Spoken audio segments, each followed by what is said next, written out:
Day 3. Thank you so much.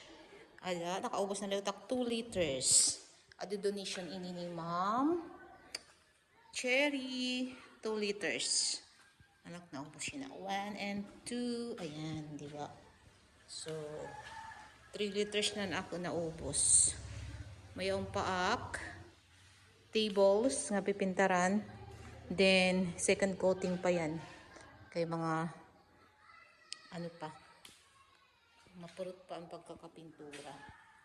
Pa mga tawag sini. Diba, ayun pa. Ayun.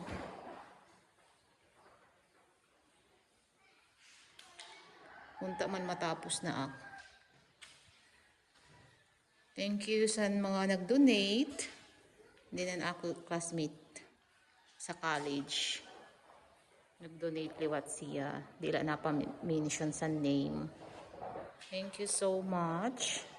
Thank you po sa iyo generosity. Dako nga bulig sa ako classroom. Nasaan kabataan. Thank you. Tapos, sa susunod ulit. No? Pang 4th day. Kaya lahali di tomorrow. Yan.